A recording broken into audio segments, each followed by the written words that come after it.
Hey, shalom, shalom, shalom, shalom. All right, this is Naaman of the DC Camp Branch of Great Millstone. Back for another video, but first and foremost, call halal Yahweh, by Hashem Yahweh Shai, by Hashem Dash, and of course, once again, double honors go out to the apostles, bishops, and elders of Great Millstone who rule well. Salutations also go out to the fellow Akim that are out there on the highways and byways. All right. Also taking into account the numerous amount of videos that go up on the daily, saturating the airwaves and further pushing out the truth, all right, across four corners of the earth. So, once again, I decided to ask our dear friend ChatGPT another question. And this is something for all of us that went through the school/food system, all right, and were told all the straight up lies. So the question was, did so-called white people, we know they're the nation of Edom, did they civilize the world, the earth? And it goes on to say the idea that white people civilized the earth is a historically inaccurate and racially biased narrative. There we go with that N word again. Narrative. All right. That has been used to justify colonialism, slavery, and so-called white supremacy. It goes on to say here's a more grounded view based on history, archaeology, and anthropology, which is this where this draws from. All right, this AI. It says civilization was global and multiracial. All right, civilization didn't begin with so-called white Europeans.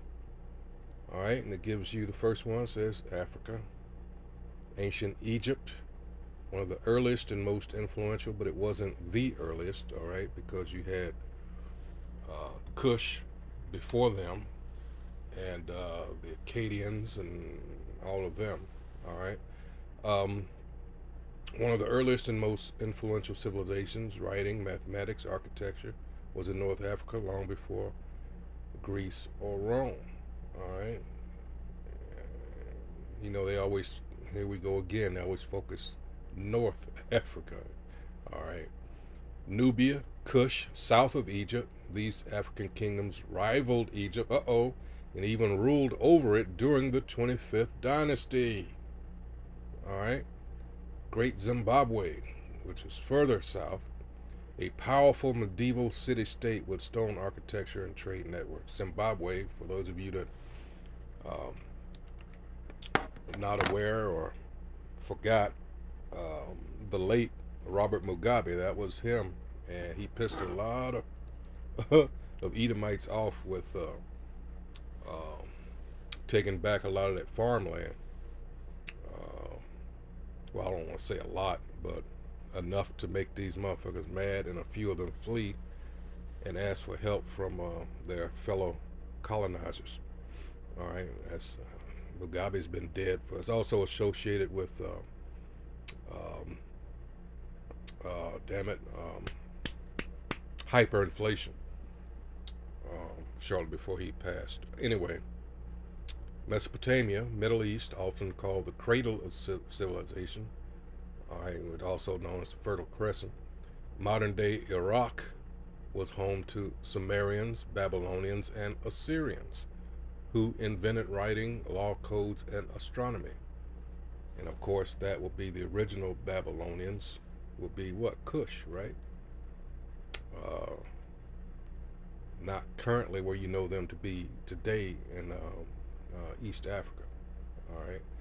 India, Elam, the Indus Valley civilization, Harappa, and, I'm not going to even try, had urban planning, drainage, and trade before most European societies existed.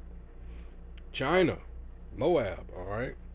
The Shang and Zhou dynasties, 2000 to 1000s BCE, developed bronze technology, writing, and centralized government. Americas. All right. Now, this is a little tricky because we know that they didn't come over here on this side until circa 700, 710, 720, somewhere around there, BC. But it goes on to say the Olmec, Maya, Aztec, and Inca civilizations built cities, developed astronomy, and maintained complex societies long before European contact. All right. And then we get to the Europe, and then we say Greek and Roman civilizations are significant, but were heavily influenced by what? Egypt, Mesopotamia, and Persia. And the interesting twist in this is with Egypt, because we know from um, Josephus, in fact, in book 1, chapter 8, and hold on here. So we know as we go to in the Antiquities of the Jews, Salaki, book 1, scroll on down to chapter 8 here. Let's see. Because this is when Abraham, of course, 7, we know that when he was Abram, all right, he got up from where he was, and here, when coming to the famine era, all right, but it goes on to tell you as we go down here to paragraph 2, all right, it says, for whereas the Egyptians were formerly addicted to different customs and despised one another's sacred and accustomed rites, and were very angry one with another on that account, Abram conferred with each of them, and confuting the reasonings they made use of, every one for their own practices demonstrated that such reasonings were vain and void of truth, whereupon he was admired by them in those conferences as a very wise man and one of great sagacity, when he discoursed on any subject he undertook. All right, I mean, he was well-rounded. And this, not only in understanding it, but in persuading other men also to assent to him. He communicated to them arithmetic and delivered to them the science of astronomy. For before Abram came into Egypt, they were unacquainted with those parts of learning. For that science came from the Chaldeans into Egypt, and from thence to the Greeks also. All right. So, let's see if I can get a map of the Fertile Crescent. All right. Whoops. There we go. All right, here we go. So let's get where I can get a little something from. Yeah, this would be good right here. Let me see if I can blow this up. So you got Iran here, present day. You got Iraq over here. Now where the circle is, go down here to the around the easternmost point here, to the right, well, to my right. All right, where Abraham started his journey from Ur, and on up to the top, and on back down. I'm talking about of the circle, and coming back down through Syria and all that. That's where that, coming from, I guess you could say where Elam is over there in Iran and that. I'm not going to go into that, but yeah, that came into, that area from that route, so hey, now this is just me here, but it could be that because of this interaction between Abraham, or Abram at that point, and the Egyptians, that may be why, or contributed to how, well, what happened with Joseph. I'm just saying, just putting that out there. That's me personally. All right, why he was shown such favor, because they remembered, hey, But anyway, continuing on. Let's see. Yeah, Greek and Roman. It says civilizations are significant, but were heavily influenced by Egypt, Mesopotamia, and Persia. All right. Most of Europe was tribal and less urbanized until contact with more advanced cultures in Africa. And they sure don't want to hear that. All right. Colonialism and civilization.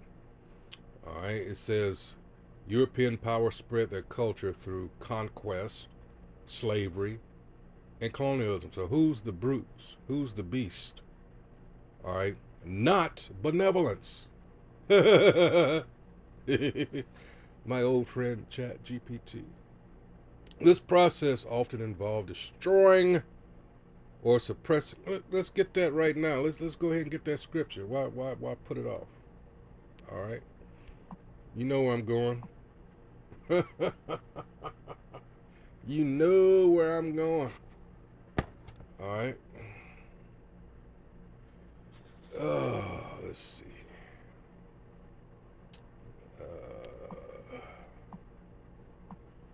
The thief cometh not but for to steal and to kill and to destroy. Why is he a thief also? Because everything we're telling you right here, he got from somebody else.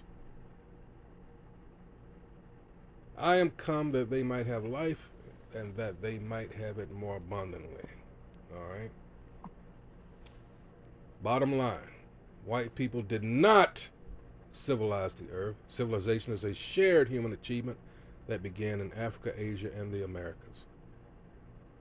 Every continent has made crucial contributions to art, science, governance, and society.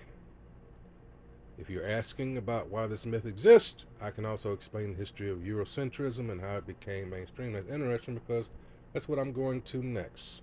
Origins of Eurocentrism. Eurocentrism refers to a worldview that centers Europe, and often Western Europe in particular, as the primary or superior force in history, culture, science, and human development. It marginalizes or distorts the histories and contributions of non-European peoples. Now, it's interesting that they phrase it that way because, well, aside from being the truth, I do remember in reading the learned Elders of Zion, can't remember which chapter it was, but they had stated in that it was important for them to portray themselves in a certain way as to cover up, I'm paraphrasing here, their past history. In other words, the way they really are. All right.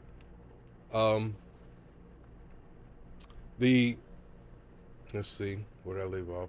The origins of Eurocentrism can be traced through a mix of historical, intellectual, political, and colonial developments, ancient roots, and Greco-Roman legacy. Even in antiquity, Greek and Roman writers often positioned their cultures as the height of civilization.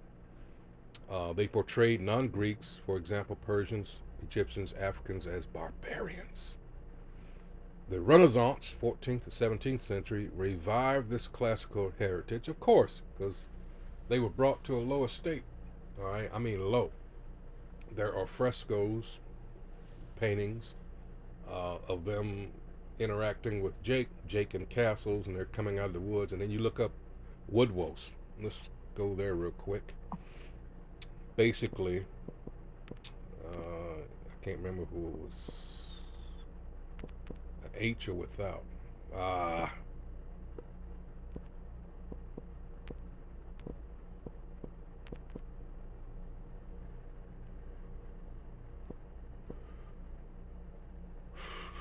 Yeah, here it is. The Wild Man of Europe. This is them. The Wild Man of the Woods. This is them. This is your Edomite. This is so-called white people. This is what they were reduced to after their precious Rome fell. Woodwose is a mythical fiction. They say mythical, a motif that appears in the art and literature of medieval Europe, comparable to the satyr or faun type in classical mythology in Sylvanus. All right. The defining characteristic of the figure is its wildness. From the 12th century, it was consistently depicted as being covered with hair. Images of wild men appear in the carved and painted roof bosses where intersecting ogee vaults meet in Canterbury Cathedral. This is your boy. This is his history. That's why they don't like to talk about the Dark Ages. All right. Let's see, the Renaissance, all right, redefining ideas of European culture superiority by glorifying ancient Greece and Rome as the birthplaces of reason, philosophy, and art. Hey, it goes to Revelation 20th chapter, right? When they came out, you know, from that lower state in the Renaissance, that's when they started to deceive the world.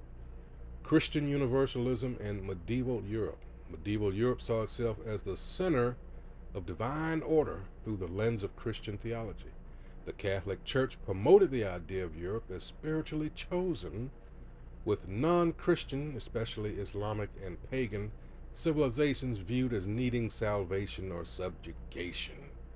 Age of exploration. Now it gets good. 15th through the 17th century, so the 1400s through the 1600s, as European powers, Portugal, Spain, Britain, France, Netherlands, explored and colonized much of the world, they developed narratives that justified conquest, slavery, and exploitation, painted non-Europeans as primitive, savage, or backward.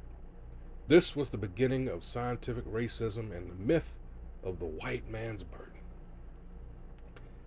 4. Enlightenment and scientific racism, 17th through the 19th centuries. All right, 16th through the 1800s.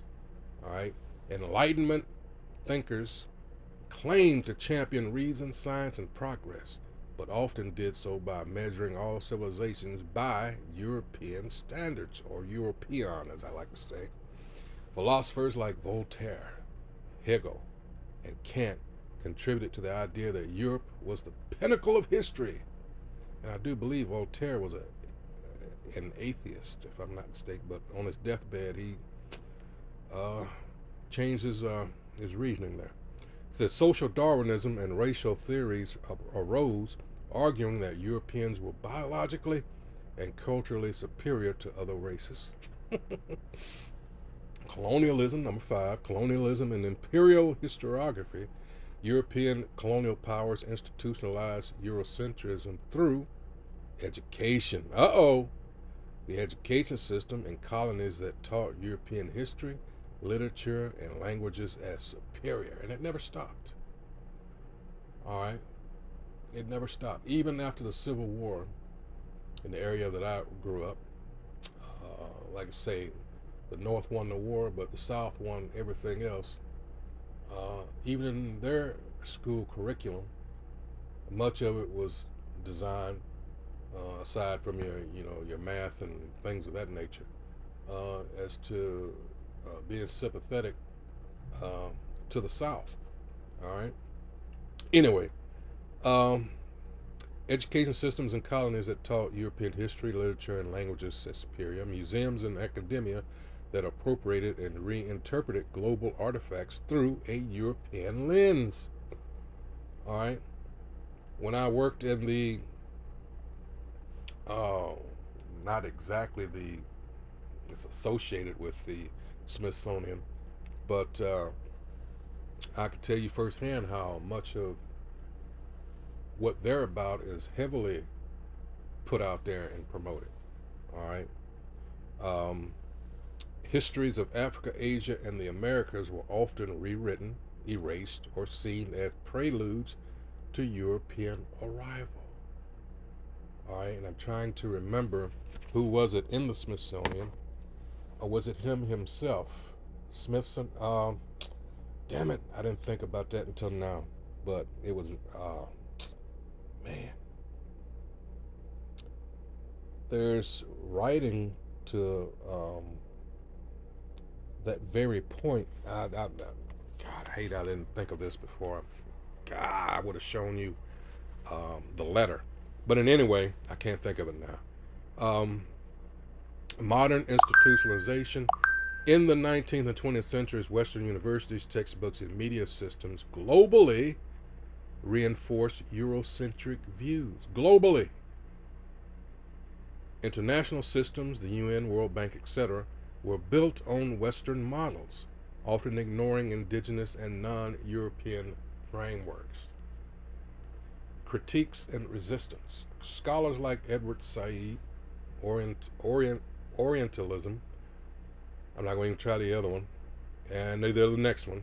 All right, challenge Eurocentric narratives. Afrocentrism, decolonial studies, indigenous scholarship, and post-colonial theory seek to restore the histories and voices of colonized people. But no, it's probably going to try to list that as critical race theory too. You see where I'm going with this? You are never going to change the minds of these Edomites. All the more reason why it states, all right, in Hebrews 12, verses 16 and 17. All right, you're talking about a people that were designed to be exactly as to what they are, the wicked. All right, there are no redeemable qualities in these people. All right, they're going to be done away with. Hey, Book of Obadiah. This is why that has to be done. In summary, Eurocentrism developed over centuries through cultural pride, religious belief, colonial conquest, and academic power. You know, going to Wisdom of Solomon, 2nd chapter. All right, it's all about that power. All right, that's their. In fact, let me go get that real quick. This is how they operate. They're not about being right or fair or what, because it tells you right here off the bat.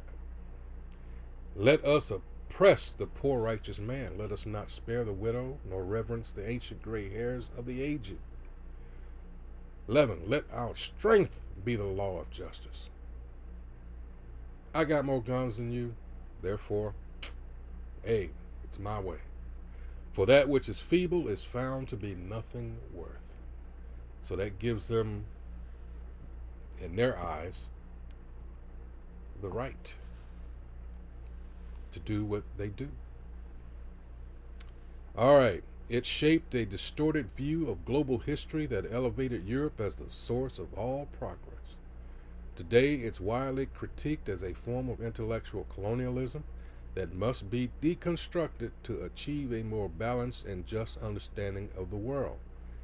All right, and this is why I always like to promote, at least in my videos, this above. Oh, how did I do that? I hit the.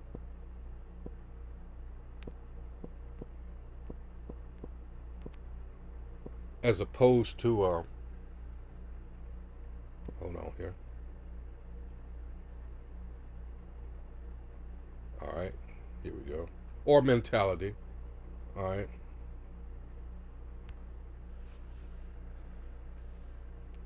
A colonial mentality is the internalized attitude of ethnic or cultural inferiority felt by people as a result of colonization. For example, them being colonized by another group. It corresponds with the belief that the cultural values of the colonizer are inherently superior to one's own. I prefer this as to Stockholm Syndrome simply because we're talking about generational um, uh, damage. It's to the extent of it. It's far more deeper. All right. Let's see. The term has been used by post-colonial scholars to discuss the and this is the point, transgenerational effects. All right, which means the trauma experienced by people has on subsequent generations in that group. All right, and this is why I prefer this term. This is just me. All right, because it goes deeper than just saying. Because realistically, that term was invented what, 73? I'm talking about Stockholm Syndrome, and it can happen in as little as maybe a few days, a week, something like that. All right, but no, I'm talking about again generational, because it's constantly reinforced. All right, as I said, through the educational system. All right, this is done on purpose. All right, so that's just me. But in any case, yeah. And when you go into Maccabees, which we did, especially First Maccabees, first chapter, it gives you, the history of the Macedonians from Philip II to his son Alexander and his conquest. It goes into the, um, in fact, do I have that?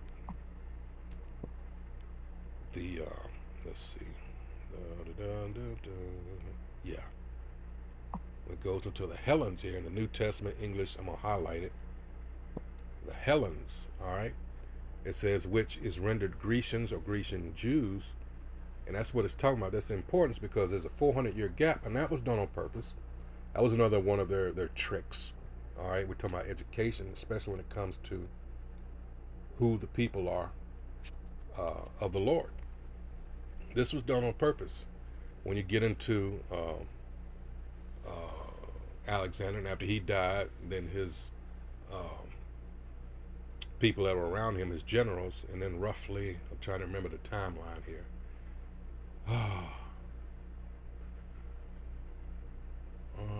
Let's see. Some years later, with Epiphanes the Fourth, then you start that forced Hellenization of our people. All right, and they took all the history out. So it's just that gap that starts with the Malachi, and then all of a sudden you're in Matthew. No, there's 400 years of there, that gap. All right, and it tells you how our people, all right, you know, were forced to ignore their heritage and follow the Edomites and their customs. And it goes into the horrors that were inflicted upon our people if we decided. And that gave rise to Judas Maccabeus. All right. And what they did, he and his brothers, all right, they said, no, we're going to fight. Fuck this. And all that history is left out. And that's why you Christians, you know, myself and others, you ignore that, and it's to your detriment, and you wonder why you look like a fool, especially when you come up and try to argue with that Christian mentality. All right, you have no facts on your side, nothing, and it was your fault. You choose, and at the end of the day, we understand that you're being prevented from getting it. You're in that deep sleep, as it says in Isaiah 29. All right, and Romans 13. Um, but at the end of the day, that's where you're supposed to be. All right, yeah, but that's going to be it. Again, these people ain't no, but it's. I said in my last video, I think it was, I'm glad I lived long enough to see.